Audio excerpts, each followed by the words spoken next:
This Father's Day weekend, we had a gathering with our friends. It was a worship night and potluck. And so from our family, I decided to make the sweet chili salmon sushi bake. And here in this video, I'll be sharing how I make this dish. There are many different versions of this dish, but for today, I didn't have all the toppings at home, so I had to cut out a few of the toppings, but still, it turned out great and flavorful and just really, really good. In my opinion, the rice is kind of what makes or breaks this dish, so I always make sure that I season it properly so that it has the best flavor it can possibly have. So I always begin just by rinsing my rice. The holes in my strainer are a little too large, so I just throw a cheesecloth on top of the strainer, and that works great for me.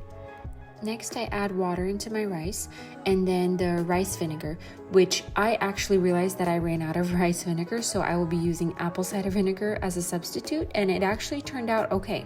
There wasn't too much of a difference in the flavor between the rice vinegar and the apple cider vinegar. And next I added my salt, sugar, and just a splash of toasted sesame seed oil. Then I give it a good stir just to make sure that everything gets mixed in well. And then I put my pressure cooker on the rice setting.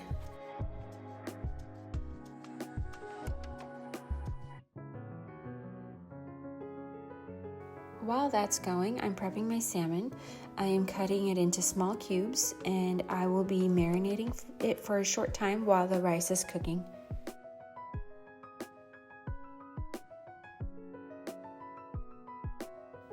Now that the salmon is all diced up into cubes, I am adding sweet chili sauce. I like the Panda Express brand, and I also added lots of garlic powder. You can do less if you don't like as much garlic, and a little bit of salt. Give it a good mix and cover it with a plate. I'm waiting on the rice to cool down, so I'm using this time to chop up the fresh vegetables, which is going to be cucumbers and avocados. You will want to just dice them up into cubes and put them in two separate bowls so they could just be set aside while you prepare the rice, seaweed, and salmon and bake it. Or you can do this step very, very last if you want the avocado and cucumber to be extra fresh.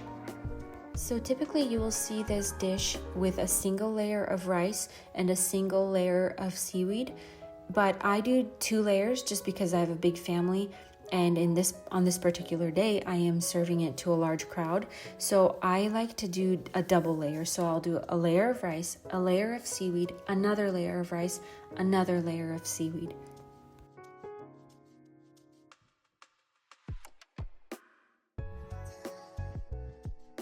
Now I add on the salmon on the very top and bake it at 425 degrees for about 15 to 20 minutes.